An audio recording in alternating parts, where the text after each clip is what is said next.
Hey John, how are you? I'm good. I'm good. I'm just trying to make sure it was on my AirPods, but yeah, I'm good. How are you doing? Good, hanging in. How you feel about the end of the playoff run?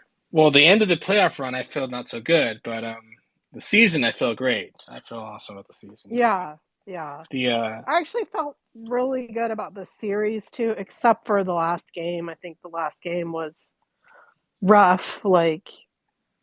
I was just, and it's easy to second guess whenever you lose, Yeah, obviously, but I was just like, why not more Davion? Like, sure, why for sure. not more Chemezi? Like, why not? Yeah, So, Chimezi, uh, yeah, I was hoping Kev would show up too before we start, sure, no problem. but I can wait. we'll give If you him a don't couple if you want to minutes. wait, I don't mind waiting. Yeah, I don't talk to people about like, Kings basketball anymore regularly either, so um, it's kind of cool just to talk about that in some ways. Although I don't know that there's much to say except for a great season, and it's fun to go to the playoffs. Definitely. Yeah. I forgot how fun it is. I knew it was going to be fun, but they took them. We weren't the mark. Teams were not the mark. They took them to 7 games and Right. had them on the ropes. Really, well, not on the ropes, but they it was an even game in the seventh game. It was, up to Yeah. halftime, and then second half was just pretty bad, but for the Kings. But Yeah. Yeah. Well, the rebounding, I think, was really. The Kings are so weird with that. Like, they seem to progress and regress a lot with rebounding. Like it seems like every other game they are like talking about it and emphasizing it, and then they do better for a game and then they do worse again. So I don't know what the ultimate fix is or anything, but yeah, neither do I. oh hey Kevin, I heard Hello. someone. Oh, hey, Kevin. how are you feeling about the Kings, Kev? Sad. Yeah, Yeah. It doesn't really go further than that. A little I was upset about the last game. I thought we could have won, but yeah, same. Yeah, it is what it is. I'm happy about the team going in the future. Um, I think a lot of people may be overreacting about us needing help at the four. I think I'd rather have mm, a better wing, like a better three.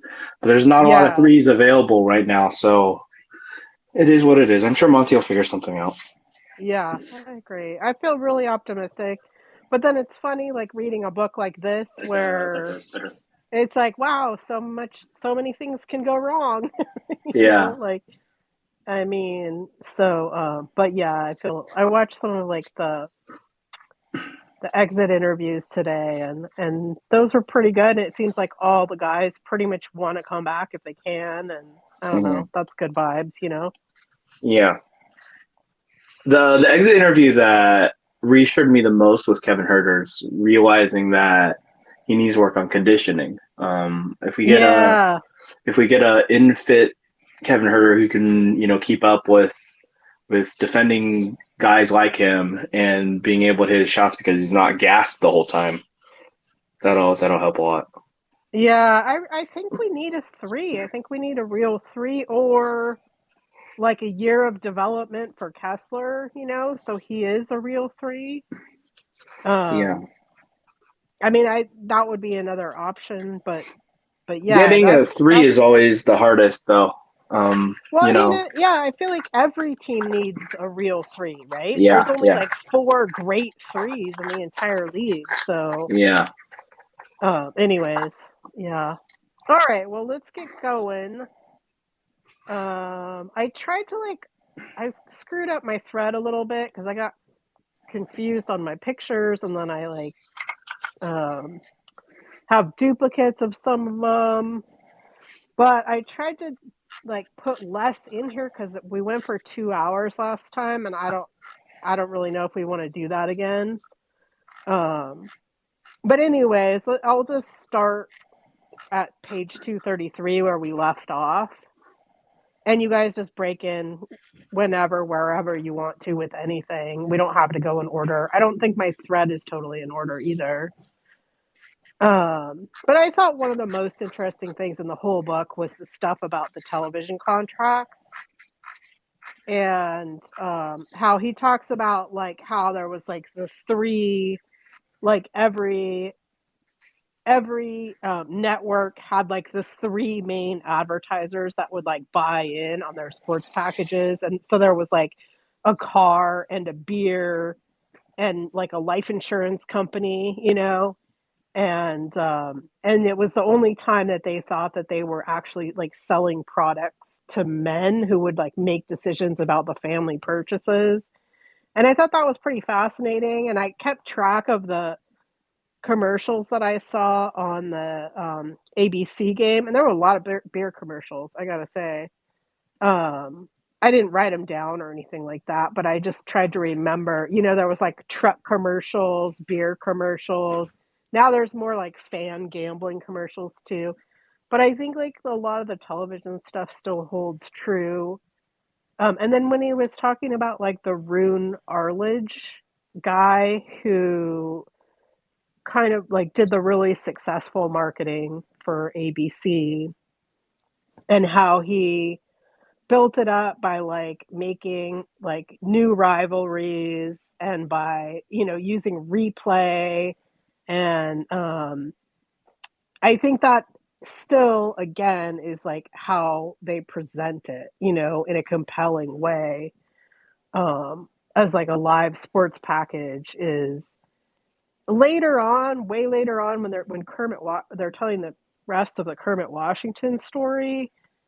Kermit says like he realized that there was like three, extremely exciting things, and one of them was like dunking, and one of them was blocks, and there was a third one which I can't remember right now. But um, like being able to capture those super exciting moments and replay them, I think is so compelling. And yeah, I just found this really incredibly interesting. I haven't read anything like this anywhere else, and I think it's The compelling. the ABA book went into it a little bit, talking about the showmanship about sports. And that the TV stuff is an extension of that, right? Yeah, So yeah, so obviously the sport itself, the league needs to be presentable and competitive with other kinds of entertainment, and then TV needs to broadcast that as entertainment, to compete with others. So much about sports, the reason people watch sports is not just because of the sport itself, but the stories that come around it. yeah, And that's so much into how these are presented, like Boston and 76ers and Lakers and Warriors and yeah, yeah. Like so, okay. So he says this of the best things the league's had going for it: genuine rivalries in which the players themselves participated. Those mm, rivalries, Boston, Philly, New York, Baltimore, needed no ballyhoo. The athletes themselves were self-evidently proud, and they liked nothing better than to beat their opponents, particularly on national television. So I mm. think that I think that's legitimate, and I think that nowadays they take advantage of that and try and pitch almost everything that way, which like leads to like the weird stuff like with the Steph Curry promotion on TNT where they made it look like Steph Curry was like playing himself or something because they didn't know how to market the Kings properly. Yeah. I mean, hopefully they put De'Aaron in that commercial next time, right? But they really couldn't figure out like what the draw was or whatever. It's so crazy though because there's a natural rivalry here, right? It's NorCal local rivalry, and they could have played that up. I think a lot of social media played that up, and obviously there's a few other elements of this matchup. Like Beam Team was used quite a bit too, but Oh, that's you true. know, Yeah.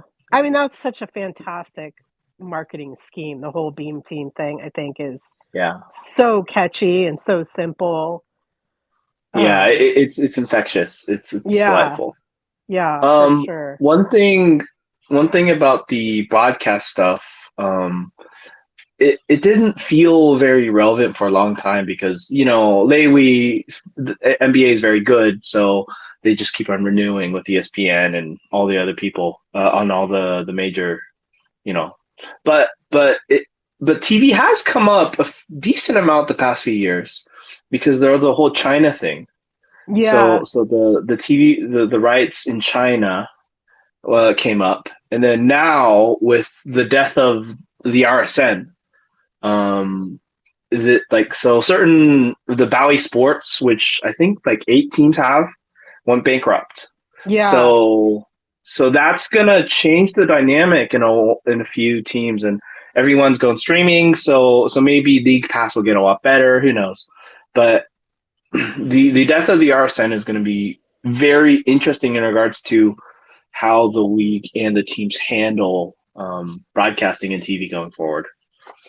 yeah, I think so too. And I mean, for me, this really brought home the whole like, I mean, we know that the players get 51% of the profit sharing, right? And the profit sharing is mostly this television contract. I mean, yeah, Mm, the teams pull in local money too. He doesn't really talk about radio money in here, which I doubt is even really like yeah. worth mentioning at this point, but back then it probably was, you know. Um, Mm, so yeah, I don't know. I just thought it was fascinating because I think they still work under these same kind of rules, right? Is you use the biggest markets to sell the biggest products and then you bring in the yeah. most money. And nobody really argues with that because it's shared throughout the league and the players benefit, right? Because Yeah. so I mean that But reading through this book made me realize how much of like there's like two kinds of the NBA.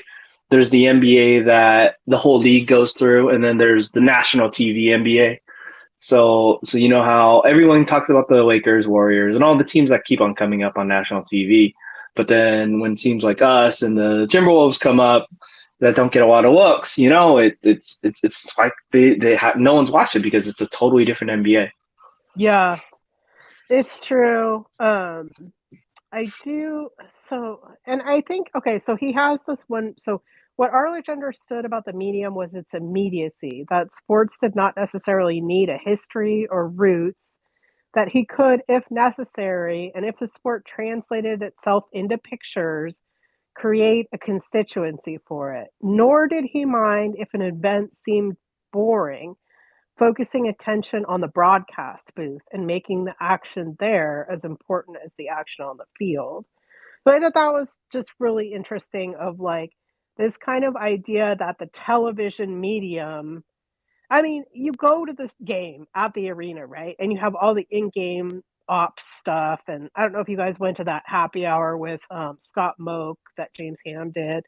Like that was super fascinating. And I don't know if I had thought about it as much when I'm like at the game of how many people are like behind the scenes and like making all that stuff happen.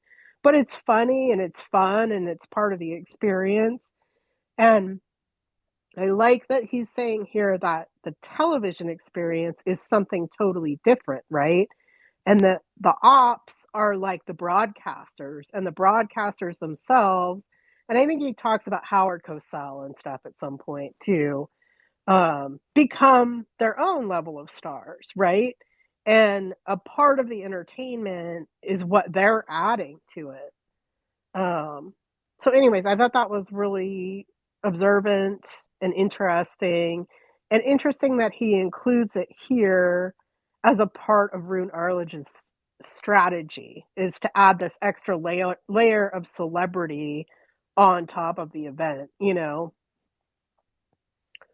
Um, anyways, I don't know. I think I took us away from the point that you were making, Kevin, there, but I just No, found that part the whole fascinating. point. I mean, the whole the greatness of a long form discussion is that you can go on tangent. So no apologies needed. um, anything else on the TV stuff? You guys have anything I else? was surprised about, at least in regards to the topic they were talking about with TV, how much one person's strategy can change the impact. So when they switched over Yeah. to the different contrasts, then they didn't have as much of a strategy. It made a difference in ratings, and that was surprising to me. But we've had a pretty similar strategy for a very long time, so it isn't super relevant to us today. Well, and I thought it was interesting that they presented like how the owners sort of like um who was it? The Lakers owner was like so against going back with ABC and so against going back with Arledge, who was doing this fantastic job at like building the ratings and making it so much more compelling. And then CBS just didn't care about it barely at all. But then there were between a rock and a hard place, right? Like you have to have the income at that point. Like so you can't do anything to upset them, but meanwhile, like college ball is completely outperforming you, and you're nowhere near like baseball or football ratings. It'd be interesting to know what the NBA ratings are these days because I'm sure they outperform those things, don't they? I don't know, maybe they don't. Um, but he also talks about how it lent itself to this like inflation of the contract money, which he talks about in the aggregate as like some guys thinking it's not a great thing that these players are making so much money, um, that it's ruining basketball or like teams like the Celtics who like stayed really true to this like old school kind of salary tree where the oldest vet gets paid the most instead of like the best player type thing until Bird comes along.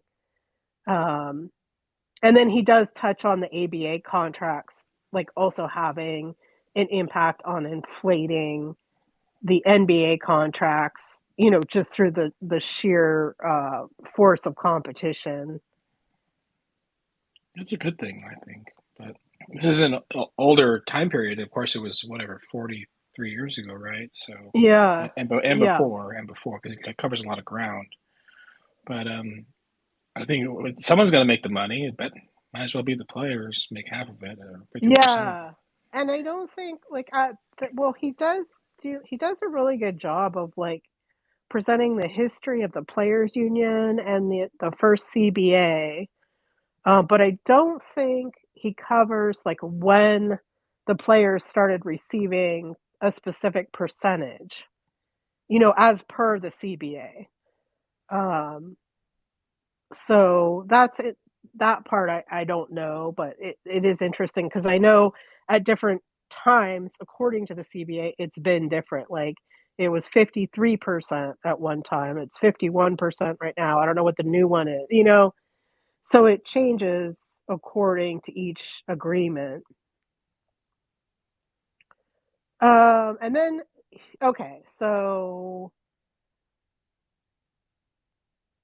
TV stuff, bigger contracts. And then he touches a little bit again on Marvin Barnes, bad news or news Barnes. And I kind of cut out a lot of what he said, but he just the one that stuck out to me. I mean, he talks about him like interspersed throughout the end of this book a lot. Um, but he makes it sound like the guy was pretty much strung out, didn't sleep, ate like shit, like just did whatever he wanted, and then he could just go out and like drop 50 points. Like, like um but he was definitely at the very end of his career, and I think he ended up by the end of the book going to Italy or something, and being almost at the end of that as well. Yeah, that So, was the crazy part for me was obviously because in the ABA book we were talking about when he got drafted and stuff. But like guys like that who just they're so naturally talented being at the end, like at the edges of basketball is always crazy to me. well, and it's such an interesting foil for like the Kermit Washington story where Kermit wasn't really naturally talented, but he just like worked his ass off and like pushed through injuries and hardships and Yeah.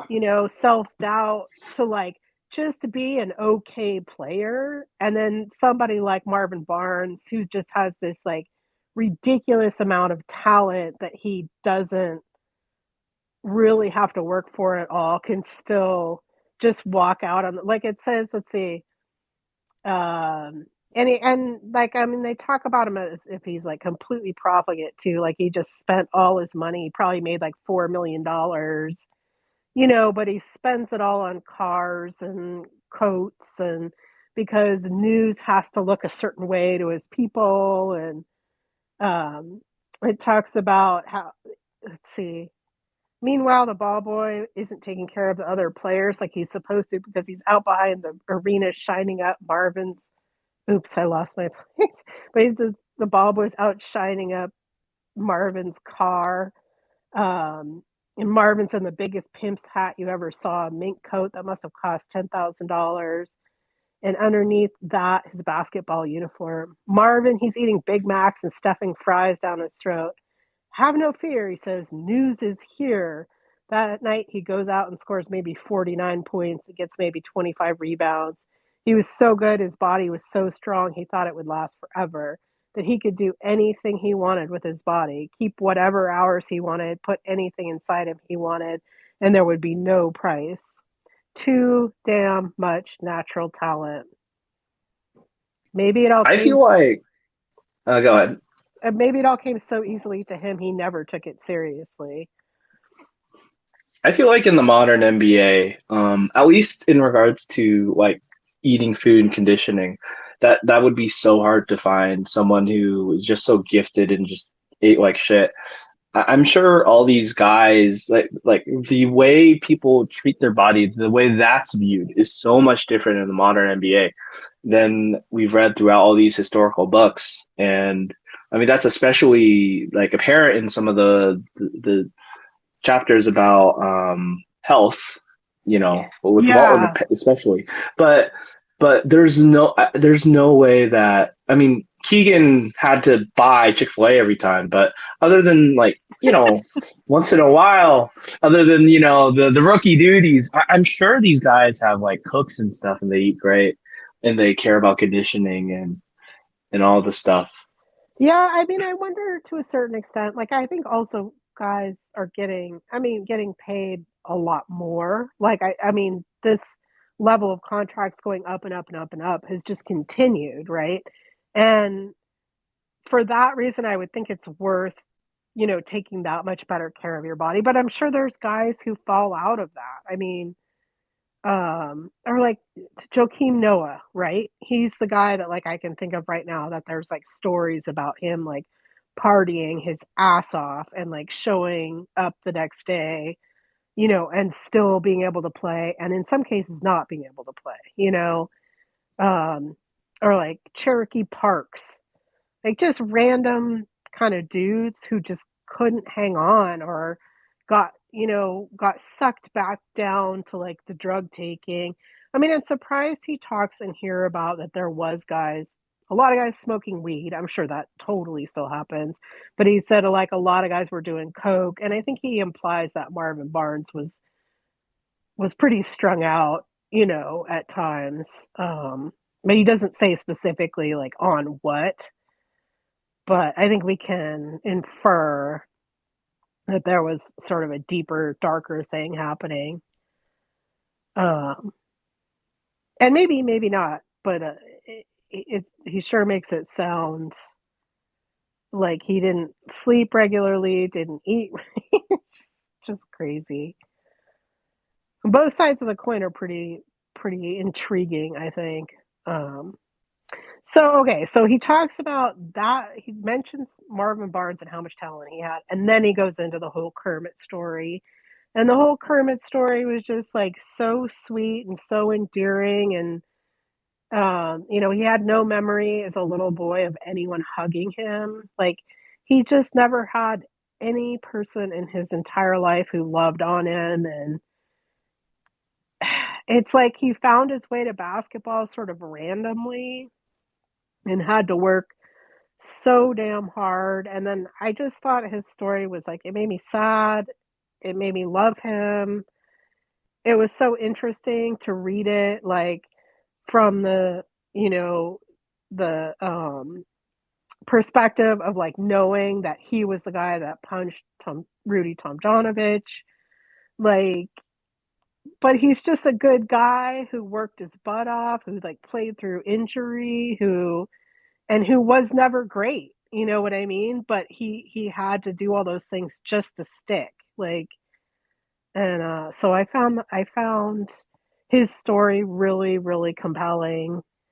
Um, and then the fact that like they talk about how he comes into the NBA, they put him at the wrong position. He can't really figure shit out. And then he finally goes and asks for help, and there's like no set like development program for these guys who are coming in. He just goes and asks the coach to help him out. And the coach is like, well, hell yeah, like, this guy's asking for help. But it's amazing how far that has come. Like the G League stuff. And I think there's a way more emphasis on like player development coaches and obviously way more coaches. And um hopefully there's, and I know like the union actually has like classes for some of the rookies and stuff on like how to manage your money. And but it sounds like at this time there was just absolutely no, it was like sink or swim. um or if you're somebody like Kermit, like ask for help from somebody who might help you. And it doesn't sound like a lot of people had the time to help you because they were already so wrapped up in their own success or failure.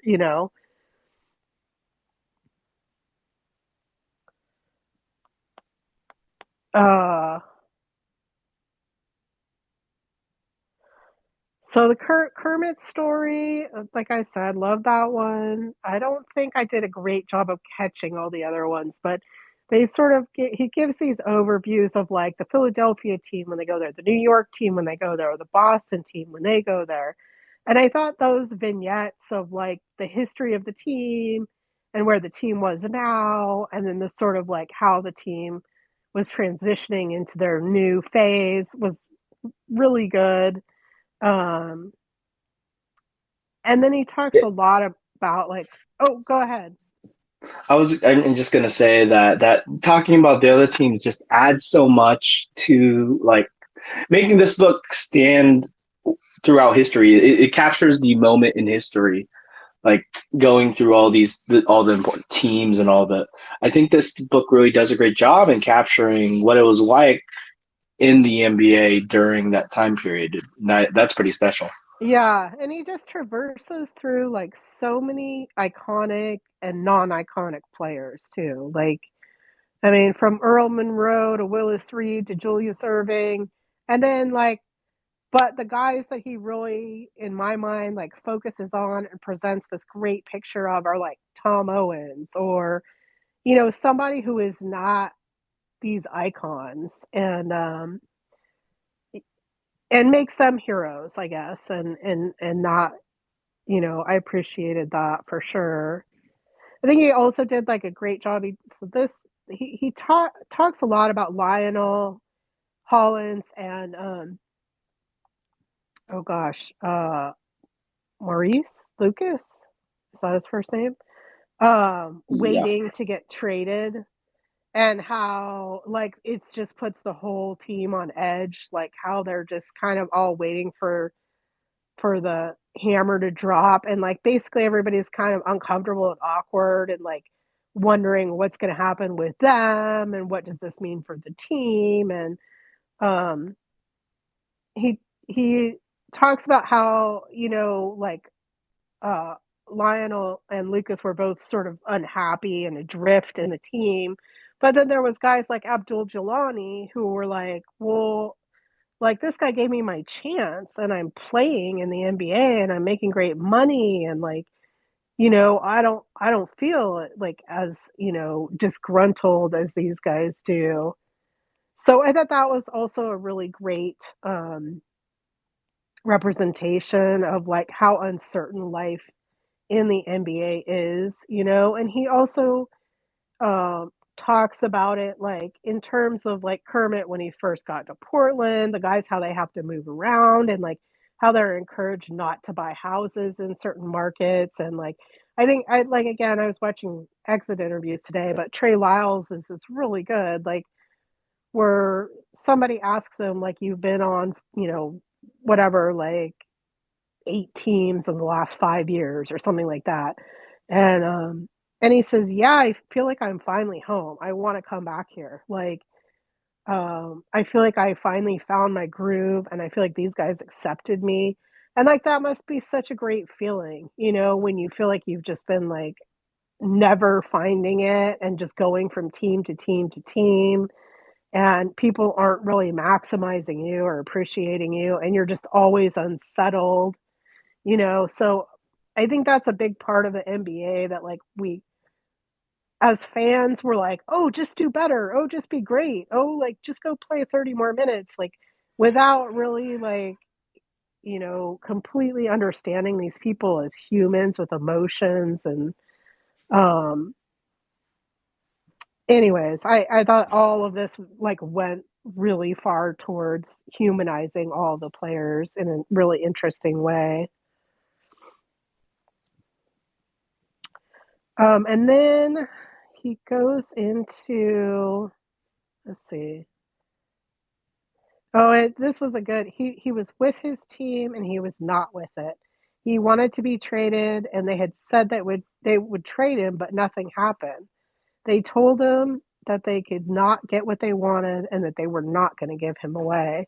I feel like so many players get stuck in this like weird trade limbo of like where he's not the future and he's not really the now, but they can't get what they want for him, So you feel, John Collins, like John yes, Collins. oh my God, that poor guy, right? I mean, even like in some ways, I was like, man, I kind of feel this like bad for like Marvin Bagley or Buddy Hield or like that they're just kind of waiting in a limbo. Like, the team tried to move off you and you're still supposed to put your best foot forward. Um, and but you're not part of the future either. So I mean, it's just a hard place to be in. And let me see here. So his business was then looking at poverty-stricken 19 and 20-year-old boys and trying to decide what they would be like in ability and character as 26-year-old millionaires. And I just thought that was really a poignant description as well. Is like you're trying to estimate potential based on this like set of factors that is so mind-boggling. The changes that these kids would have to go through from like step A to step Z is insane. uh let's see, it talks about Earl Monroe. And then never for a moment. So it talks a lot about Maurice Lucas and how he resented, like how he reminded, the team that the team started winning when he got there, not when Bill Walton got there. That the team started being good when he got there, not when Bill Walton got there. And that he was sort of, I mean, then it has this whole section too that we'll get to in a minute where they just take so long to like, you know, um, to like write any contracts or make any offers, which like complicates the matters of guys feeling wanted too. But never for a moment did Maurice Lucas forget that Bill Walton was white, and when they played together, he made 6 times as much as Lucas did.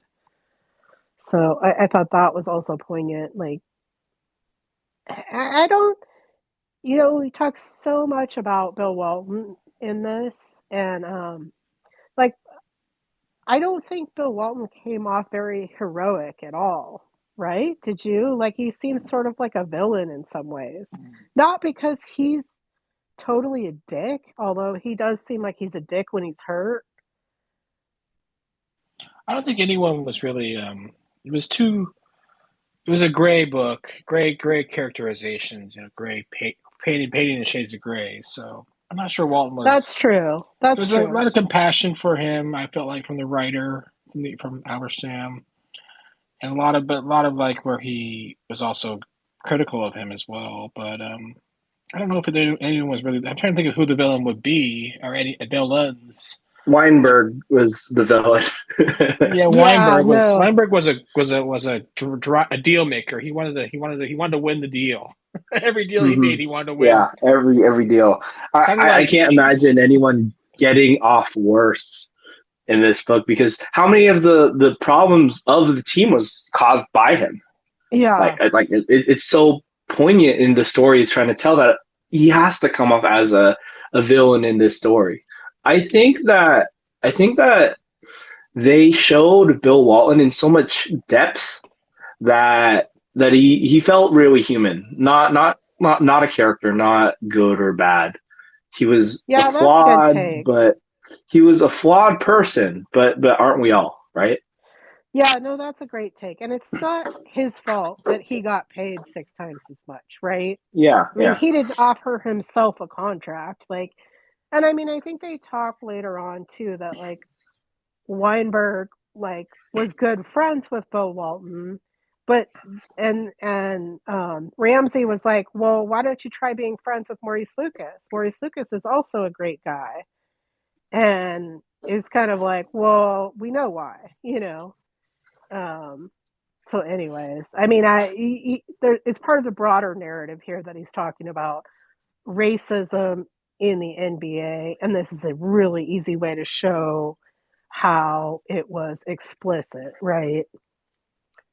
Is and not that like even somebody responded to this thread that I put out earlier, Rob, who's like a big Kings fan, and he was saying that he used to watch Bill Walton because his grandparents lived in Portland, and he was saying like watching him was like he's never seen anyone else that looked like him. He just looked like a man among boys. But it's like his availability was so limited. And then where they go into all the stuff about his feet and like keeping him healthy for the single year when they won the championship, it's just like so crazy like how little he played in over his whole career. And I guess you can compare it to like load management and stuff like that nowadays, or I mean maybe Kawhi is something like that, right? Like when you get yeah. to see Kawhi. him play, he's so off the page amazing, but and I think overall he's had a much longer career than Bill Walton actually, but yeah, is he ever healthy?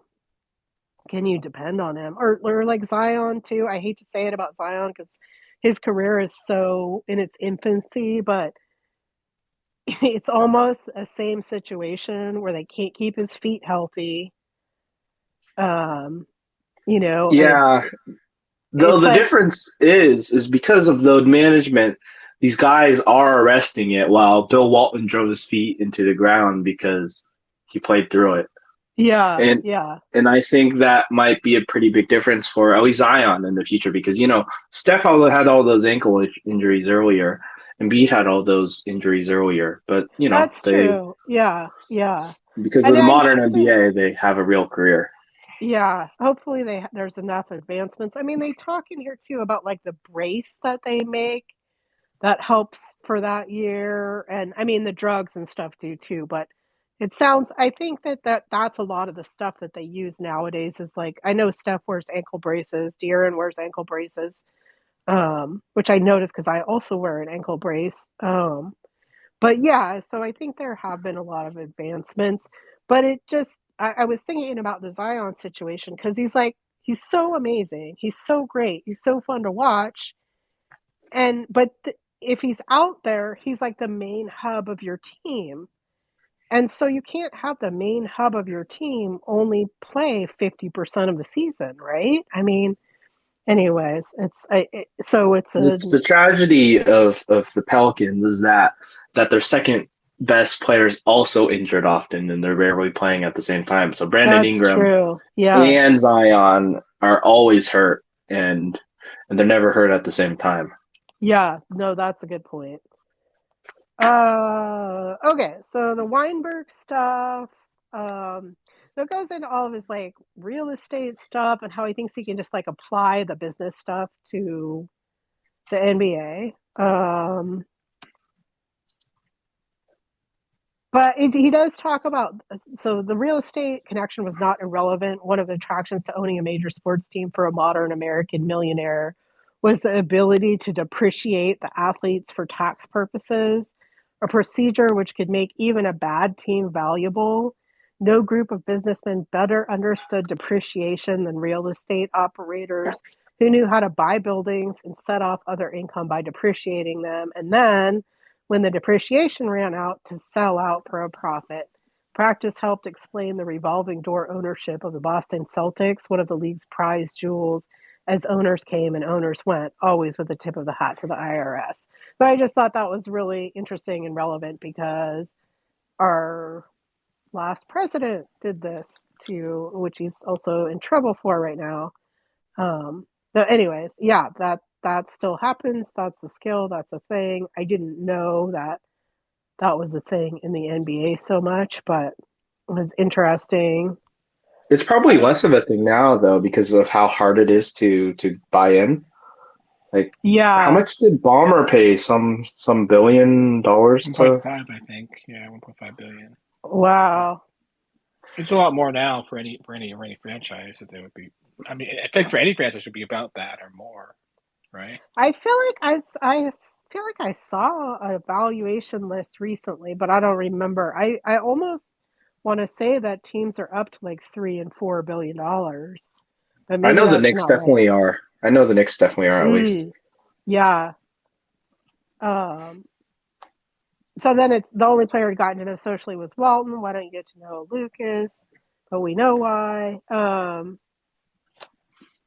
And then so that's sort of the intro on or like the starting of the in-depth stuff on Weinberg. And then he switches over to the UCLA Wooden, Walton stuff.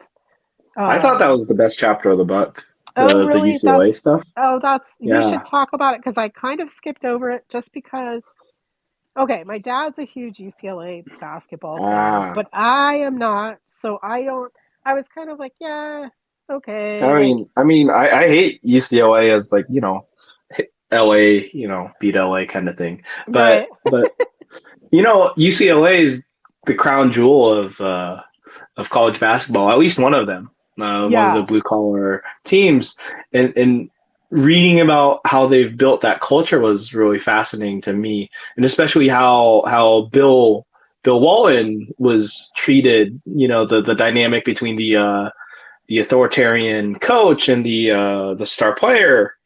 And obviously, like Bill Walton got wet along with the coach, so a lot of things got bent.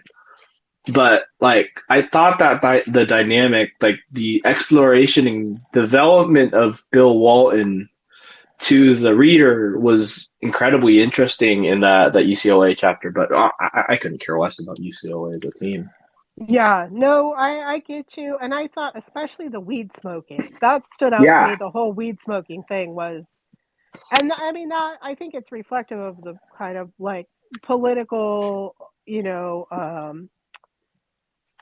development that Bill Walton was going through at UCLA. And the hmm fact that they were mostly there for 4 years seems crazy now, right? I mean, does any basketball player stay for 4 years? Like hell no.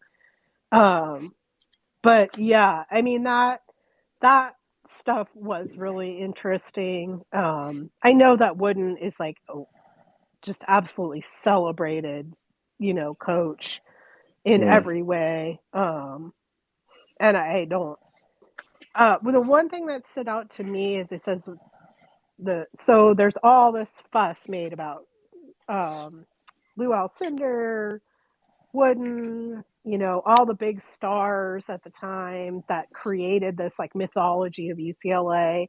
And then it says, with the virtues rarely mention the presence of a man named Sam Gilbert, a wealthy Los Angeles builder and fan of UCLA basketball who helped with some of the more mundane aspects of big time basketball, such as keeping egocentric superstars happy. So it just talks about like how Gilbert would like help get guys out of messes if they got into them, and obviously would provide this sort of like side money for the basketball guys. And Booster is a every real part of college basketball, and with all these new deals, that's more open and available. But yeah, boosters are a crazy part that doesn't really get talked about. It's a rabbit hole to fall into, learning yeah, about. which is, and it's on its own, it's a little crazy, right? Because I mean technically they're sponsors of the team, right? But Yeah. he also told us that the TV contracts were massively outperforming the actual NBA league contracts. So where's that money going? You know what I mean? Like, why do they need these boosters to be supporting the Well, the college team? students didn't get paid, so Yeah, exactly. I mean, it starts getting into a lot of stuff that I don't know enough about to really talk about, I guess. And I think in loose balls, they they made me prejudiced against it, or maybe I already was a little bit. That it was in some ways a scam, right? That these guys weren't going to like necessarily leave college with much except for this guarantee that they would be drafted high. And anyways, um, that's like I said, I don't know enough about it to really be a hater, so I probably shouldn't. Um, yeah, so people hate it, on things without knowing about it all the time. I thought, and then if you ran to build up your win, you ran with a basketball. The practices were considered great fun. The UCLA second team in many of those years was better than almost any starting team in America. And part of Woodson's leverage against his players was his threat, they malingered, of keeping them from practice. Um, and then talks about him wanting to smoke pot and how it's kind of, in some ways, he's like, okay, but don't tell anyone else. And like, I kind of wonder, it just seems like Bill Walton must have been one charming ass motherfucker, right? Because it seems like he really had people break the rules for him a lot of the time. And like, I mean, this is one instance where, he seems to like get away with something that nobody else is sort of allowed to do. Even to the point where they think that Wooden is punishing somebody else, like for his behavior, sort of. And then it talks about how the college uh, schedule, doesn't reveal these kind of like stress injuries that basically won't make it through an 82 game season and playoffs on top of that, which I think is really important. Like, I think that's something that gets overlooked a lot, is that, someone having a college record is kind of a totally different thing in terms of durability. Uh, and then it just goes into all the foot stuff, how he didn't want to take shots, how he didn't want to take pills. Um, and some of it's like seems, he finally relents on some of the shots and stuff like that. But then the thing about them like finally taking him to get an X-ray seemed a little insane. Like he didn't have good X-rays before that. Like they just kept shooting him up with stuff, and I mean, it was a different time, like Cold yeah, War, like nuclear fear was probably way more than it is now.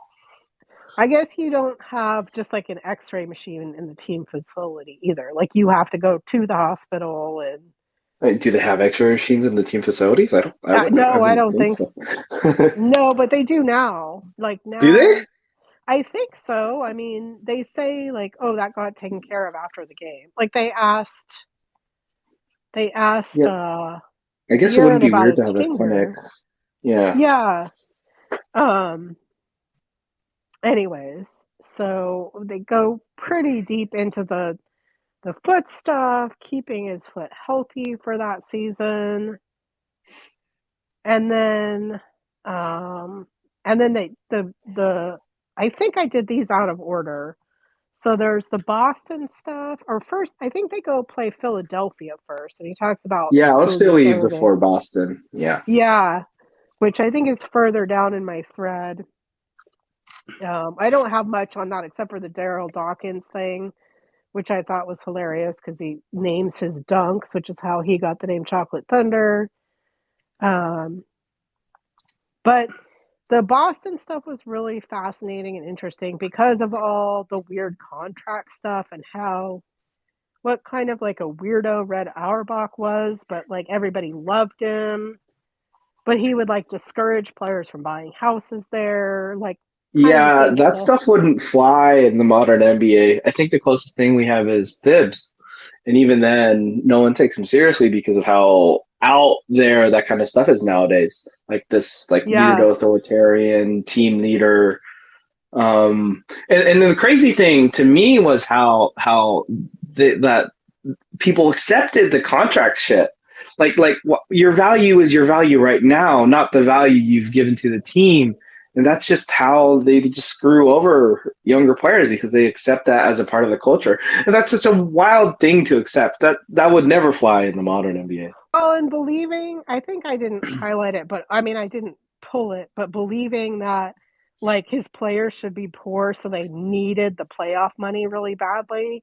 That was like an interesting, like, so they're like the best team in the league, but getting paid shit so that they need the playoff money to make ends meet. Like I mean, that seemed a that's how little you build crazy. a contender, right? You have I a lot of guess really good underpaid players, so you that's have way more depth than anyone in the league. yeah, that's like you gotta want it more, you gotta be more hungry, all that kind of thing, like yeah, I actually need it. Like um and he just that Auerbach was like the de facto leader because they had owners coming in and out. Um he believed friends suspected that if salaries were too big, the players would become soft. The playoff money would not mean as much to them, and they would therefore not enforce their disciplines among each other. With playoff money an important factor in their lives, the players would not allow any member of the team to slip out of condition or pursue personal statistics to the detriment of the group as a whole. So he thought it was a big part of like the team building. I And then, think that with sports culture, I think a lot of the talking about you need to have the edge, the Mamba mentality, the beat the opponent at all costs. I think a lot of that is exaggerated. Like because that is yeah, exactly what this is, right? The edge to that we can make our players better because of some small mental thing. That see yeah. like Well, right now, NFL is going through this, right? With their guaranteed contracts, and you hear all the time about like how running backs need or stuff like that, and it's all absurd to me. I don't really think guaranteed money will make you play any worse. Everyone wants to be a star, right? Everyone wants to like do the best they can. Just because you have money doesn't mean you'll give up on it. right. Well, I guess, like, I mean, and also as outdated as this sounds and weird as it sounds, in some ways, I see the value in having more parity in salaries than there is now. Like, if you consider that the average, and I'm going to make these numbers up, but they're somewhere around, right? Is the average NBA salary is like $12 million a year, right? That's highest and lowest, in the middle of it all. But the highest level guys who you could call superstars get paid 45 million plus a year, right? And some guys like Chimezi Metu gets paid $1.9 million a year. So I mean, you can is only it, have 5 players on the floor, right? Like, and if yes, one player provides the value of 3 average players, then they deserve to be paid exponentially more.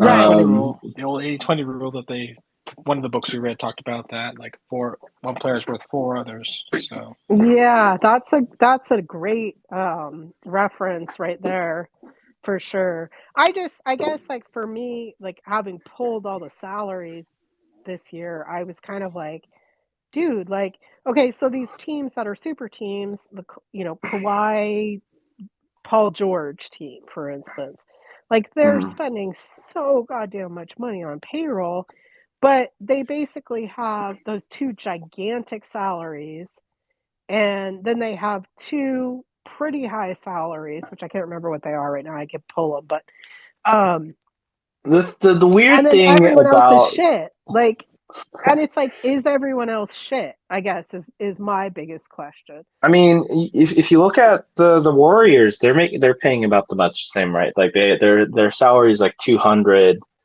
like million or something like that. Well, the salary cap is 130, right? But you kind of have to pay to play because you like it's basically, unless you're a tanking team, it's pretty hard to make a competitive team under the salary cap, right? Like we're looking at the upcoming free agency, and it's like we have, if we don't re-sign Barnes, we have $20 million, but we can't add anyone, that would significantly improve the team without that. And all these teams do these sign and trades. So with sign and trades in mind, it kind of helps to have some bad contracts on the team to make trades work. That's true. Yeah. No, that's a good So point. I just like looking at all the teams that I pulled. They're just the super teams are extremely top heavy. Like Phoenix is the perfect. Phoenix is Booker. It's Booker, CP3, and Durant, and then you have Aiton like slightly below, and then everyone else is like minimum contracts, right? So do they have the depth? Um, and we don't know that yet. I mean, we won't know until the end of the season, right? I mean, Golden State is similar, is that they have these really huge contracts, and even though it's they the luxury tax that makes it hard to add talent afterwards, because I'm sure if you rolled back all these super teams a few years back, they probably had depth. But because they've been re-signing guys, and years go by, they lose all the guys that they lose all their depth because they can't yeah, afford to, because of the tax. yeah. And I think in some cases it's gonna work, right? Did it work for the Clippers? No. Will it work for? I mean, the Lakers were an egregious example, but they got rid of Russ and like made that into a bunch of different smaller contracts. Um, I'm trying to think. Anyways, it's something that I'm The interested Bucks in. are the one to keep an eye on, The because they Bucks are can't. another one. Yeah, so there's only 9 teams that were in the luxury tax this year, right? And two of Mhm. them are already out, I think. The Bucks and the Clippers. And the Bucks are in a jam as far as re-signing. And I don't know what the Clippers are talking about, that they're going to like bring back Russ and do all this other stuff. Like, but with the new CBA, I don't know that you can even do any of that stuff. Like, I think I think assuming you don't have a stingy owner, I think most teams will be willing to go in the super tax, assuming they have a real shot at a championship. But then the yeah, second they don't, they'll probably start selling. yeah, yeah. And the Clippers are in a jam anyways because they have a new arena and etc. They need to. Anywho, that was a complete sidetrack. Um, And then he talks about draft. So he talks about the Celtics like heyday. Then they kind of have this like falling apart period where everything's sort of a mess and the players aren't Celtics players anymore and all this kind of stuff. And then they talk about drafting Larry Bird, and that's when all the salary stuff and everything goes out the window. I thought it was fascinating that Larry Bird was the 6th draft pick. Um, And it just talks about how every single player on the Celtics just was like loved playing with him so much because they made the game so much easier. They made every single one of them so much better. Um, and it talks a little bit about Bill Russell. And Bill Russell, even though he felt like Boston was racist, still had this like really intimate tie with Red Auerbach that continued, on after his career was entirely over. And then it goes into the players union stuff, the history stuff,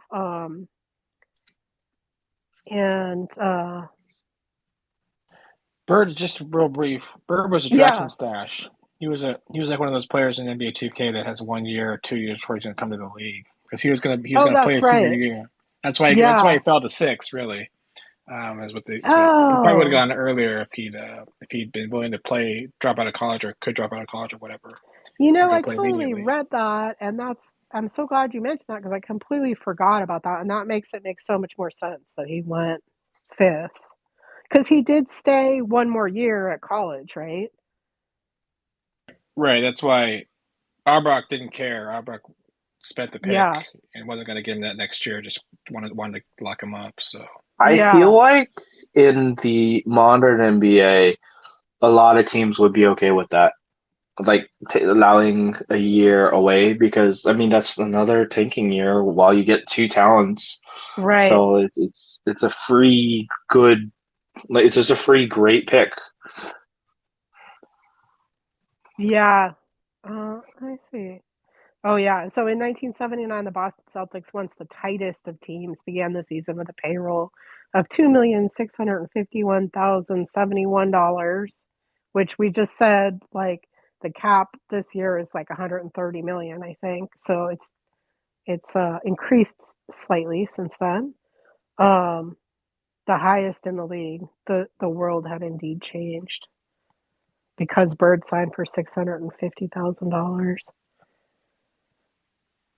And then okay, so the players union history stuff. Again, I found this incredibly interesting. I looked up a little like more concise like timeline of when all this stuff happened, and it's at the bottom of the thread if anybody has an interest in it. But I I thought this stuff with the Larry Fleischman stuff was really interesting. And then just like it's probably still one of the best unions in the country. Oh, Fleischer, sorry. Um, he recognized the legal structure of basketball, a rare surviving monopoly, a structure in fact worthy of an antebellum plantation.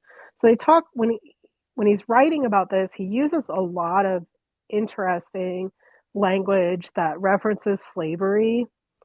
Um, he talks about the players finally being free when they're not required to, when they free up some of the free agent restrictions and stuff like that. They don't have to stay with the same team forever and ever, um, and forming the players union and the players wanting pensions seemed to be like the main motivating factor in forming it. But then the players union got really strong. Um, Knowing they had leverage, the players decided to strike. The issue was a pension plan, the most minimal kind of pension plan imaginable. The owners refused to grant it. The leaders of the players were Heinsohn, Russell, and Wilkins. The strike was a shaky business. A few minutes before the game time, it was still uncertain whether they would go through with it. But then the Lakers guys, Jerry West, etc., like threatened to walk off the court, and the deal gets struck. Now, freedom for the players seemed right around the corner. At the same time, the owners wanted desperately to merge with the vulnerable and shaky ABA and to secure Julius Erving and David Thompson to help their television draw, but the union opposed the merger. What held the two sides apart was the issue of compensation. So it talks about how um, they compensation ended in 1980. So they it talks about how they smoothed that out, and then it talks somewhat about um, which again I didn't pull enough of to reference specifically, but talks about how like the first CBA was developed and stuff like that. So that's pretty amazing. I don't know what impact it's had on labor outside of the NBA or if it's affected like, other sports, but I have heard in passing that the NBA players union is like the strongest, union that there is in sports. So I would imagine it influences other sports. Um, and I mean, I've also heard stories specifically about a Portland player actually didn't who retired without a pension plan and like had a stroke, and basically all of his teammates basically passed the hat to try and like cover his medical care for the rest of his life. And that was how they did it back then, because they had no, like, if you spent all your money or you weren't smart about your money or you didn't make a lot of money, which some of these guys were in the league for like 2 or 3 years and made maybe, you know, whatever, like $200,000. Unless you were like investing it and stuff, that wasn't enough for a lifetime. So, you guys have anything else on that part of it? Like the union or the CBA stuff? I mean, Just general stuff about. I thought it was pretty crazy how imbalanced it started, and then the fight so you can get basic rights, and then now how basically the NBA almost dictates. Though they did the new CBA is pretty crazy. Uh, um, but yeah, it's that the whole Fleischer stuff was really interesting to read. That's basically all I have to say about it. Though. Yeah, yeah, for sure. Like I think I think we've read a lot, like the ABA stuff and this too, like where lawyers are really depicted as sort of like they're the villains, they're like the shady middlemen. And here's one that was really fighting for the players, which I think is really cool. Sorry, I have like a sore throat. Um, and then it talks about how Weinberg came up with the contract that like basically circumvented where they would sign guys for like 2 years guaranteed and then add another 2 years onto it that were not guaranteed so they could renegotiate it. And then Fleischer was like, oh, that's so smart. And he like totally like, circumvented our system. And so that was interesting. Daryl Dawkins, like I said, the chocolate thunder flying, robinizing, crying, teeth shaking, glass breaking, rump roasting, bun toasting, wham bam, glass breaker, am jam. That cracked me up because I always wondered why he was called Chocolate Thunder. I remember watching Daryl Dawkins, and he was fun for a really long time. And that was actually, I think that part was from the Philadelphia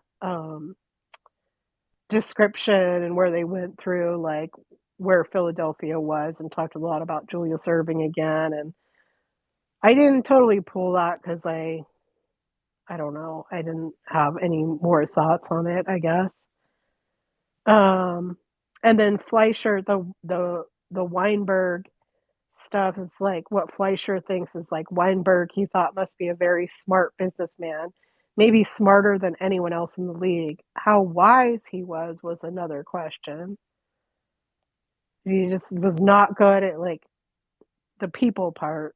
He wanted to get like the best deal and like squeeze every penny and like push every deadline out and like, but the people part he was not great at.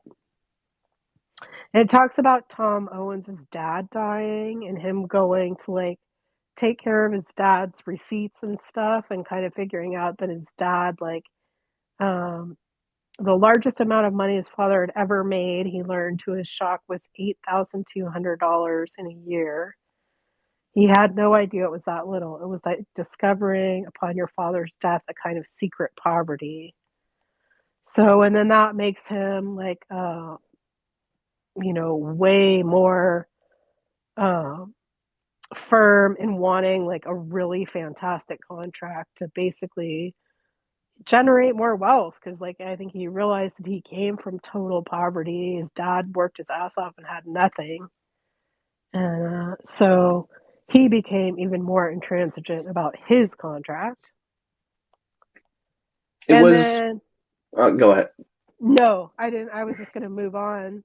Oh, I was just gonna say it's probably the only part of the book that really brings the money stuff into context for us, because like the it's so crazy how, I mean, we're talking about all this contract stuff, but then like these guys, yeah, they only have careers for 10 years if lucky, but the money they're making like outstrips almost any other career Yeah. in orders of magnitude. Like it is so crazy how how much hard work some people put in and they don't get anything out of it. And it's I how our mean, I think society is. now we call it generational wealth, right? Like, and I know that like at the last draft, there was like a couple of the commentators who were like, he just changed his entire family's, you know, picture for the rest of, for like 5 generations by like getting into the NBA. Like, this is life altering wealth, the kind of wealth that ancestral white people only have had in this country for many, many years. And, but it's still not owner wealth. I mean, that's what's so funny about it is there's like levels of wealth even now, right? Um, Yeah, but but it's like, but when you have like at least enough money, like it changes the outcome of your life, because stuff like school, like getting a good education, going living in a nice community, all of that has so much impact on how you like grow up in the future. If you're wealthy, if you can go to the best schools and you all that stuff, you'll have connections and you'll be able to get a good job, and this stuff snowballs once you're like yeah, in. It's very hard to fall back. So this money, when they say generational wealth, it really is. I think that it was so interesting putting Tom Owen's story too, where it's like, okay, his dad worked as, was like this blue collar dude, worked really Mhm. hard, like, et cetera, et cetera. And then you go to the Billy Ray story, and Billy Ray comes from even fucking less. He comes The from the Billy nothing. Ray the Billy Ray stuff. I have notes on this because it kind of that it broke me a little bit. It broke me a little bit. Yeah, it same.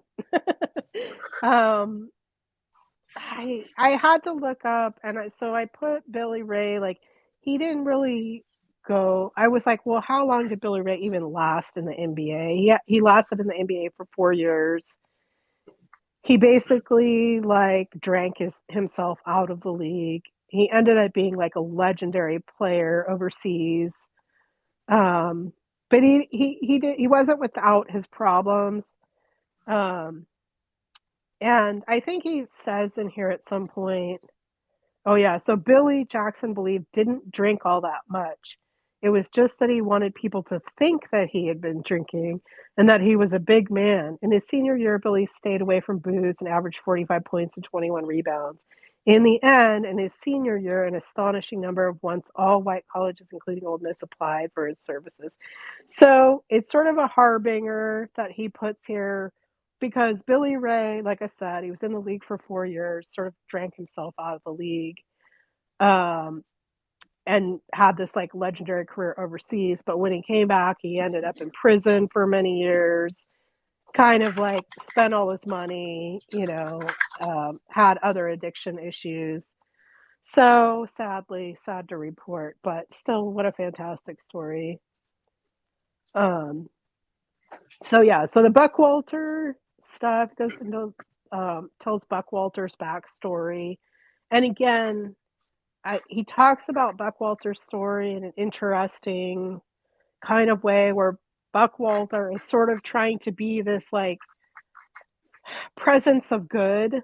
Like he grew up as a Mormon, but Mormons were racist, so he like was inspired to like help Black kids get places, do better things. But there's still this language, the recruiting of kids, the buying and selling, really. He felt more relaxed about it now that he was in the pros. So there's some element of dirtiness even to what he's doing. And I think they present it in a lot of ways like these recruiters for college and for, the pros are kind of hucksters in a lot of ways and sort of snake oil salesmen to a certain extent. But I mean, Buckwalter was like a scout and looking for these guys and trying to make their lives better. Um, and then, yeah, that it talks about so all Billy Ray's stuff as far as him coming up in Mississippi, picking cotton, moving Yeah, lumber, like like, I can't believe sharecrop, like an NBA player sharecropping. What a world we live in. It's the Bates story is it's crushing, and it is just such an example of the historical like systemic issues of America. and I think at one point he says like this is a story that people were familiar with like a generation Hmm. ago though. Yeah, So it's like a country lost in time, like, and yeah, there's still people who are like literally living on a master's land. I'm like fucking crazy. I think, and then he what says, what? Go ahead. "Oh, we'll go ahead, and then I'll talk about the." One Um, one thing, what one line that got to me was when they said that Bates was only in school just for basketball. Like yeah, that that killed me. Like it makes sense given everything, but he couldn't read in school. That's so crazy. yeah, Like, but it's just that the when you're in that much poverty and schools just aren't funded and there's no real way to get to college and or a real job, the odds are so stacked against you that there's only one hope, and that hope is it's a Hail Mary. It's not a real, career path. And that's yeah, what kills me the most about Bates' story is he's the one who made it. But think of yeah. all the hundreds of people who were in a similar situation that couldn't have made it. It's The way that he tells these stories is, I mean, he tells a little story about Artist Gilmore. Like, once when he was in Utah, he tried to recruit a shy, tall man from Dalton, Georgia, named Artist Gilmore. I need Gilmore's had written him a pair of 15 and a half shoes. Like, he didn't even have shoes. Like, and also the way that he tells Kermit's story, like where Kermit, the only thing that Kermit knew that surrounded him in this like oppressive, pervasive way was failure. That was the only fucking option, you know? But somehow he chose a different path. And then in this, I mean, it's the same thing here as it's like this random series of events that even makes it possible for him to access basketball, a real basketball gym, right? Um, like it says, so let's see. Buckwalter almost cried when he read the letter. Like, it talks about how they integrated the schools in Mississippi in Atala County, where Billy Ray was, lived. And so for a week, the school shut down. When it reopened, what had been a white high school had turned into a predominantly Black school. Whites departed for their own new instant private schools. Like instant private schools. Just that right there is disgusting. But they left behind for the young Blacks of Mississippi something previously unattainable: first rate facilities, gyms built by white school boards for white children, athletic budgets set by white boards for white players, and a tradition of white newspapers covering local high school sports events.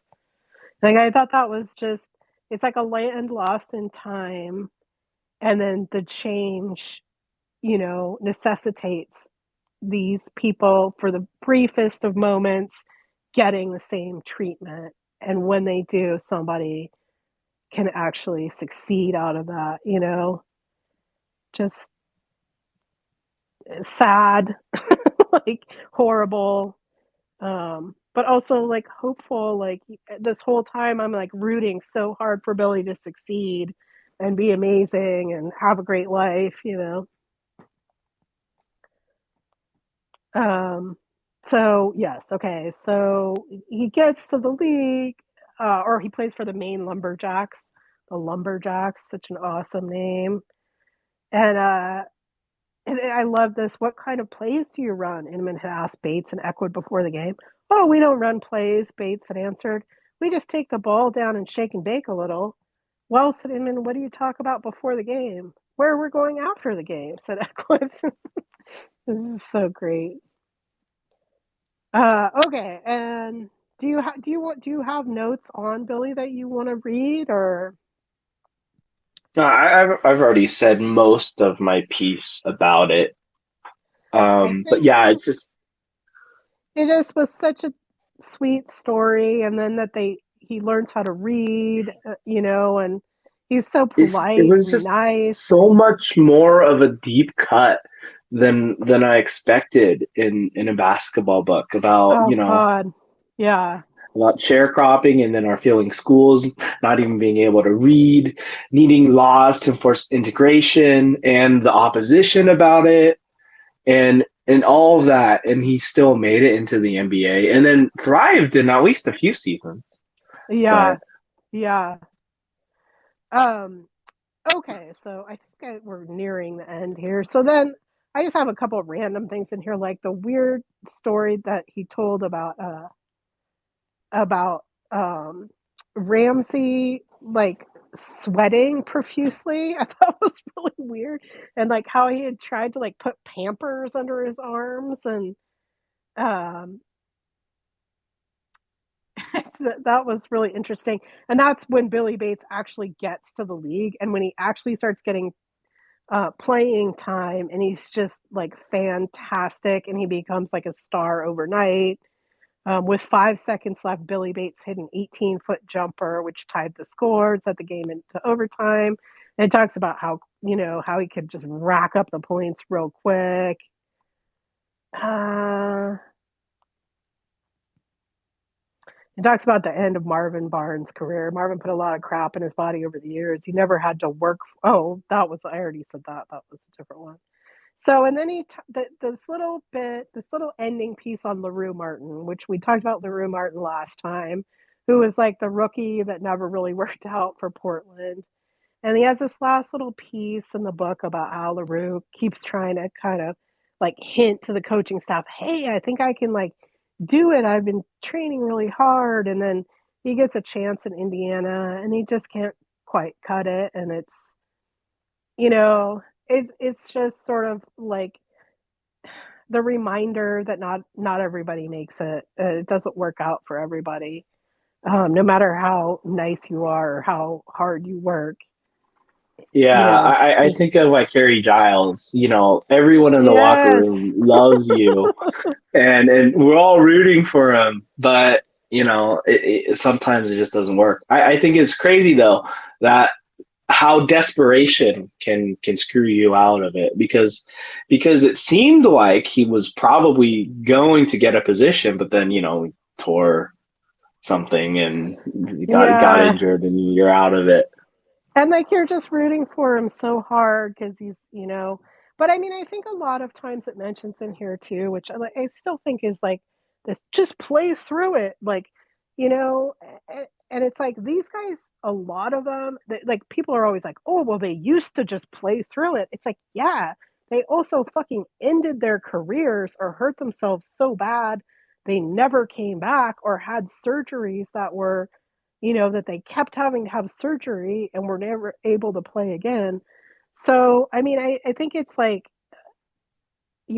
people need a little bit more history on what actually happened. It's not always a matter of just playing through it or like wanting it more or whatever. Like, I mean, this poor LaRue, like, hurt himself twice, but he knew he wouldn't get another chance. And so he kept just hurting himself to try and like make the team, and then they had to cut him anyways. So anyway, yeah, so we're almost so, and then it sums up. Just 2 years earlier, Seattle, like Portland before it, had been the league champion, young, cohesive, and strong, the envy of all other teams. Now it was coming apart. It ended the season with a record of 34 and 48. Its fall from grace sudden and painful. I thought that was like such a great little paragraph that essentially like describes exactly what he just wrote in 400 and however many pages about how Portland fell apart, right? And it's like this decline. It's like it's so hard to maintain, right? Um, and it's like this cycle that all teams, it's an up and down cycle of all these different teams. And he does such a good job of sort of portraying that through like the New York narrative, the Philly narrative, the the uh Boston narrative. And like, unless you luck out on one of these really generational players, um, you're just kind of always on the downswing. And then it goes into the end of Twardzik career, which is like I was talking about the 5 knee surgeries, and he just couldn't get back. He just wasn't healthy enough. His knees wouldn't let him. Um, and that was so. This is a pair. So it was. He said, and it also agreed to help him in a claim against the insurance company for his disability pay. So he couldn't get back on a roster, and he kept trying to like get them to pay out some of his contract or like they wanted to waive him and all this stuff. Oh, this is Larry Steele. I'm sorry. Twardzik was different. Larry Steele was the guy who had 5 surgeries. And then he said, just one of the breaks of the game. Friends in business told him that this sort of thing happened all the time in the corporate world, especially when men reached higher career levels where salaries were greater. So you just get sort of thrown out with the trash, um, when you're no longer able. And then this last one is where he says, "My God, a year ago we gave up Maurice Lucas and 2 firsts for this guy, and now all we're getting back is a chance to move up a few notches in the draft." So I think it's like the teams that are on the downslope, you get these like really diminishing returns, right? You have to like divest from your stars, and you get like Jerry Reynolds in his book said, "Never trade a star for just a bunch of guys." And that's kind of what happens a lot is like it's kind of what Brooklyn did, even though Mikal Bridges is freaking awesome, but they traded out their stars for like a bunch of guys, and now they're going to have to piece off all those guys and try and like get back what they paid out for the stars originally. And it's just a game of diminishing returns, especially if you can't hit somewhere, right? And then the story about Billy Ray learning how to read um, in Portland. It's really sweet. And, Billy, the most celebrated student the school had ever had, was willing to talk publicly about his inability to read, about the social problems it caused him, and how he had managed to fool people in the past by reading a key word or two from a paper, but never an entire paragraph or book. And then very, very last, this is a book that I researched by being there. I traveled with the players and coaches. I lived with them throughout the entire season, and I talked to them almost continuously, in many cases 30 times or more. It was, in the truest sense, a season shared. Living so completely in the world of basketball, I saw countless people who were connected to the game for brief interviews. I must thank them without mentioning their names. So he was sort of like the original inside source guy. Um, and then, like I said, I pulled Where Are They Now, Billy Ray Bates. So this is sort of his life story there, which sadly turns out not fantastic. And then the APBR thing is like a written out step by step of the players union and the CBA history. And then I pulled just Bill Walton's. He basically was in the league from 1974 to 1988, so actually for a pretty long time, but barely played on the most of the teams that he was on. But he did win another championship in 1986 with Boston. So, anywho, now that's it. You guys have any last thoughts? Yeah, I got some thoughts. I just thought I'd save them for the end because they're not. They may not have been. There may have been a damper on it, or if I put them earlier on. But overall, with the book, I only ended up listening to the second half of the book. I was planning to like listen and then read, catch up, and then kind of being able to just skip around and read. But I kind of meant to do that too even after I came to the conclusion I came to, but I just didn't do it. Overall, it's hard to say this, but like I just wasn't really overall a fan of the book. On the positive side, I would say it's good writing, like as far as the prose, diction, syntax, blah blah blah, that kind of stuff. It's really good writing. And the character exploration was very good of all the various people and their backgrounds and their motivations and their desires. It was all very good. So on the negative side, only for me, I don't really understand, and I do get it now. I didn't get the last part. It wasn't in the audiobook as far as I remember. I don't know if Kevin heard in the audiobook what Meg just read about from the book, where he's writing the acknowledgments or whatever. I didn't hear that in the audiobook, but I didn't understand why he chose to cover the events he did. It was kind of an unremarkable season for the Blazers, but now I kind of get it. He just kind of traveled with the team and he just kind of covered what was there. He didn't choose that season. He traveled with the team during that season, so it wasn't like he picked it. Right. He went very far afield. Go ahead. I'm sorry. Go ahead. Well, no, go ahead. He went very far afield of the Blazers. He just kind of like talked to all teams throughout the league. I just kind of, it was just the focus. I get it now with that thing you posted at the end. That I didn't hear in the audiobook. I get it now. He was just telling all the stories that he ran into throughout the season. And like, he was talking to people, Arbach, I'm sure he talked to, and Heinsohn and the Celtics and, Irving. He talked to tons of different people, all the guys on the Blazers. And he just told the stories that he ran into. It was just kind of, maybe the organization was a little bit off for me though. Like it was all over the place and rambling. I'm not sure if I think it's just a kind of story that you might not be into, because this is the kind of story I'm really into.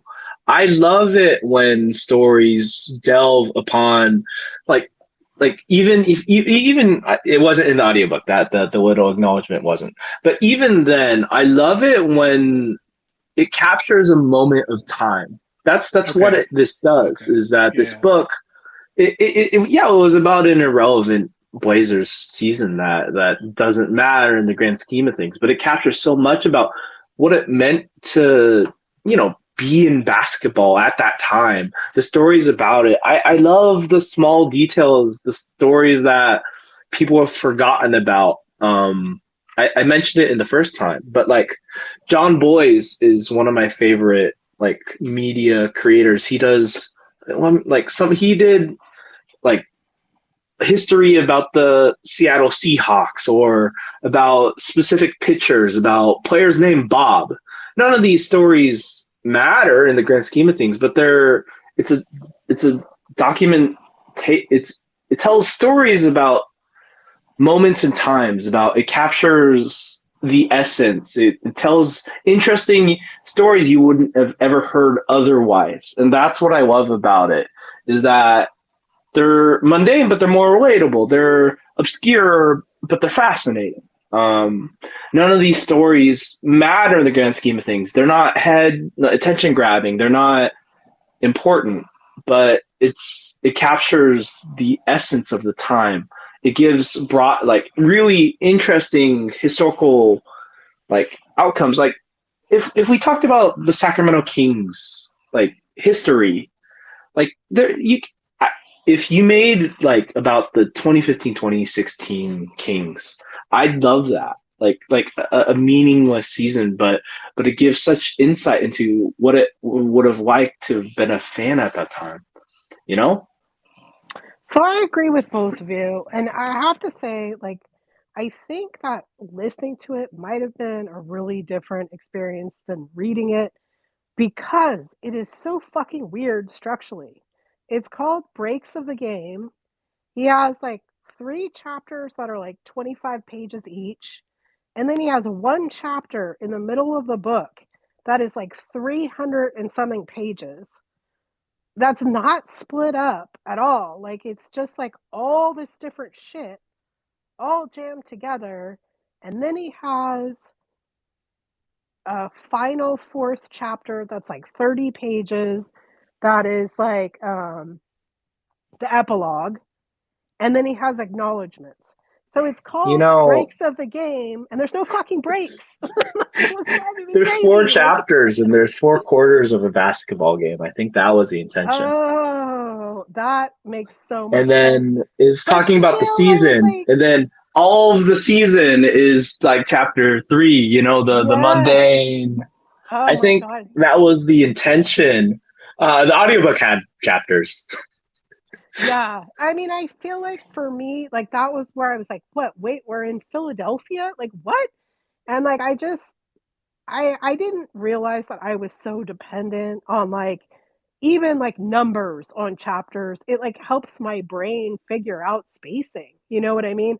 Or that we're like switching subjects completely. And I like what you're saying that it's just sort of like all included under the heading of the season, but he goes so far into the future and so far back with all of like the foot injury stuff and it's like, oh my God, there is so much stuff in here.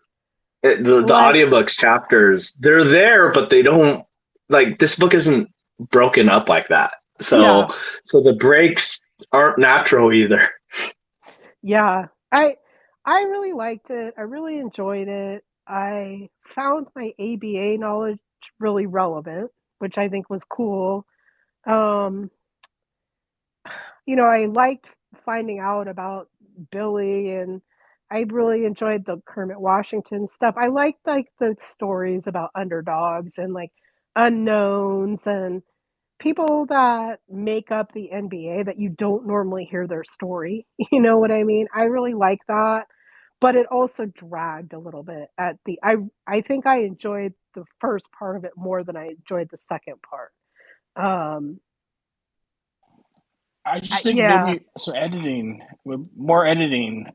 Well, I don't know. I think he was a very well-established journalist at the time. Yeah. Like Vietnam War is what I picked up from Bill Simmons. I Yes. don't know. I've heard his name before, mainly for this book though. I actually maybe there's a Vietnam book he wrote actually that I may have heard his name for, but I didn't read it. But maybe someone like take a strong hand and say like, okay, let's rearrange this a little bit more and maybe I don't know, rearrange it a little bit more because it was Yeah. just that's one thing. The other thing, one more thing, two more. I got two more things really. One thing is that I just personally prefer plot over character development. I think there's kind of a there's plot and there's character development, and like some shows, like some TV shows, like Sopranos, was mostly character development in my opinion. There was a plot every season, and it was kind of like, oh yeah, we got to worry about this plot thing. We got to resolve this plot. At the end of the season, we got to do something about this. Okay, we'll do this. Like most of it was character development of Tony and Carmela and all the people, Christopher and Adriana. These characters was the character development from episode to episode. And it's a show like Lost that does both. Through the flashbacks, they do character development. To the island, they do character development and plot. And there's probably like I guess like a show like 24 is mostly plot, action and plot. But I prefer plot or both.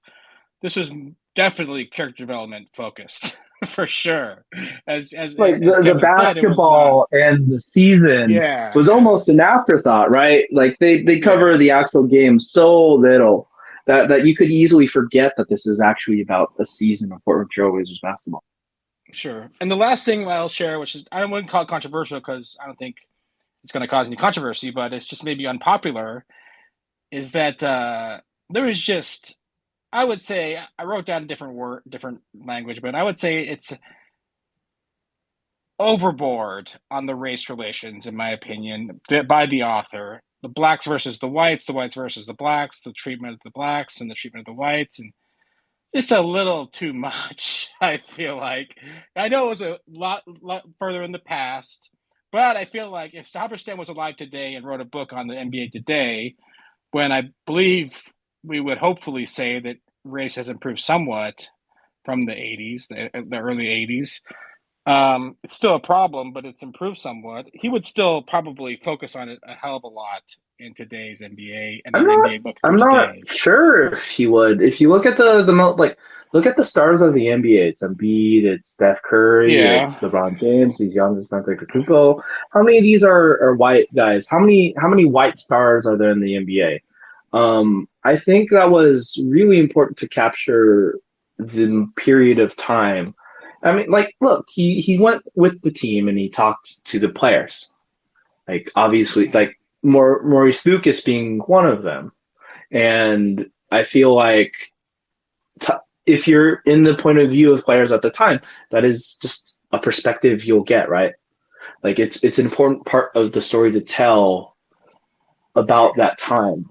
Yeah, But that's a good point. I think I like the last story he tells about Maurice Lucas talking about the CB about how on TV they like they played a pre-recorded yeah, version of the playoffs at like midnight or something.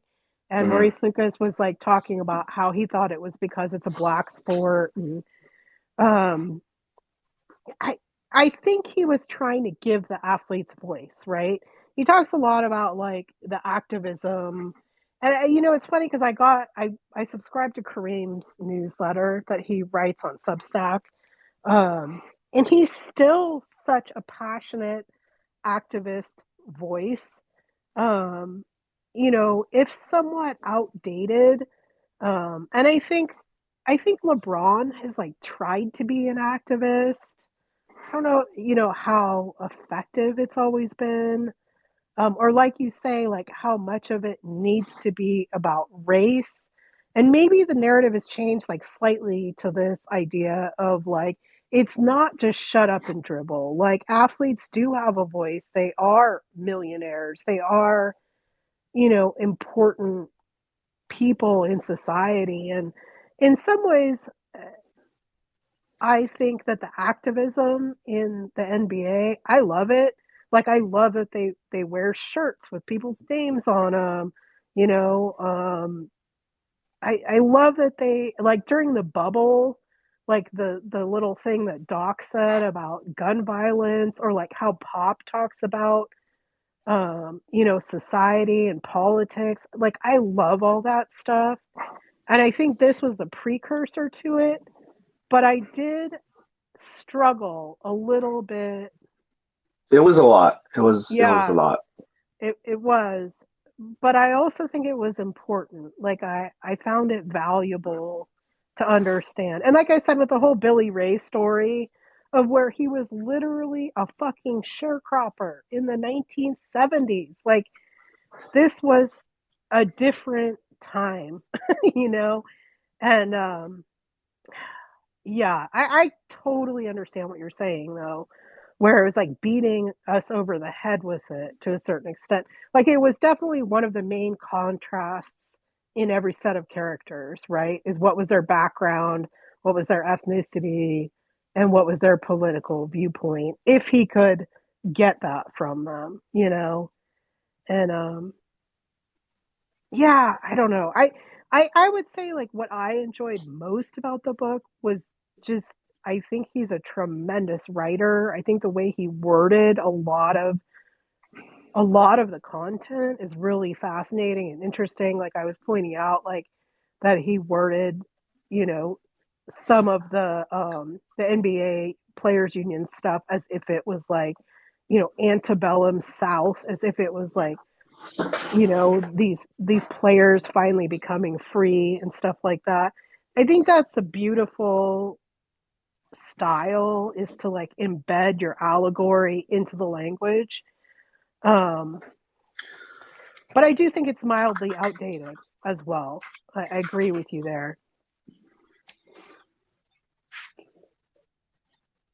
I love this book. It's one of my favorite sports books I've ever read or well, listened to.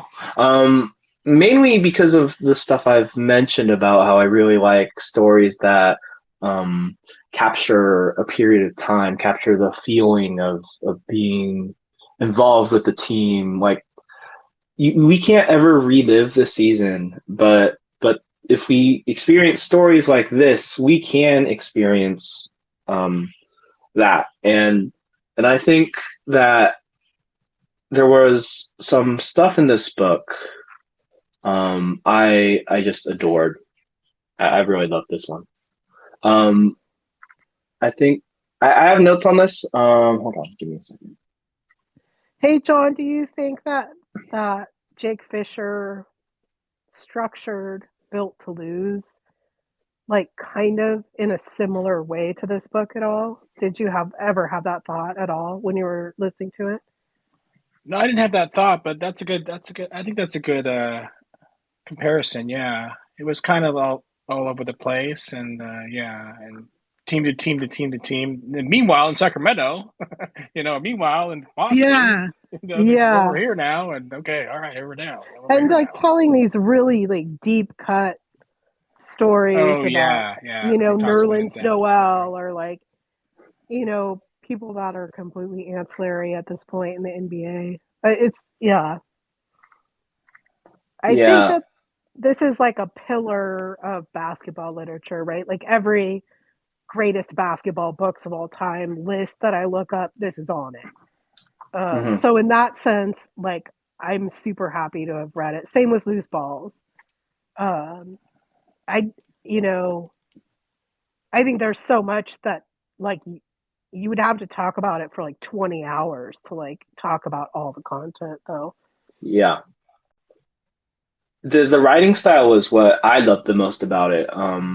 Like it tell and I loved all the small details. I'm a sucker for players on the fringe, like undrafted G League players or like yeah, the fringe guys. So hearing about so many of these fringe NBA stories was engaging to me, and I really loved just how they talk about they talk about the team without quotes. You can learn about the player without needing to hear their words. You can tell a story about them, and I think that's it's special. You don't see that in other sports stories, and I think it's an incredible style of journalism, and I wish we could see more like this. But obviously, it's a book. This isn't going to be profitable for all these teams and these journalistic.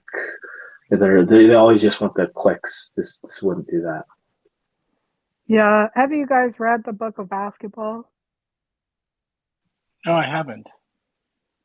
I haven't either. I'm so prejudiced against Bill Simmons, but it almost made me tempted to read it.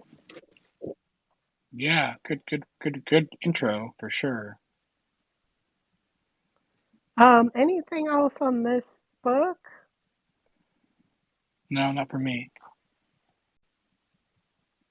Do we want to read another? I tried to find more like analytics or X's and O's books, which are, I think, much harder to find. Yeah. Uh, but there was one that was recommended on somebody's list that is called Basketball Analytics Spatial Tracking. And it was on their list of books to read about pace and space. Um, and like understanding the pace and space game. Um, and it's I, like 180 pages or something. Yeah. I guess my choice would be the spatial one yeah, if that's I were fine. to That's fine choose, with but I me. totally don't care. Yeah. That's fine with me. So we could do that. That's Yeah, fine. yeah, we can do that. That sounds like Okay. a good one for Okay. next. Yeah, All let's just right. do that one. Yeah. Okay. Cool. Hey, thanks, guys. I really enjoy this. Hey, I just wanted to thank everybody for listening to these. I hope that they're as fun for you to listen to as they are for me to read and think about the books. If you are enjoying them, please tell other people about them, like, subscribe, all that stuff. And you're welcome to join the groups when I have the spaces scheduled. My handle is Megaloo2U on Twitter, and you can always message me with any thoughts or ideas or criticisms. And have a great one. Thanks.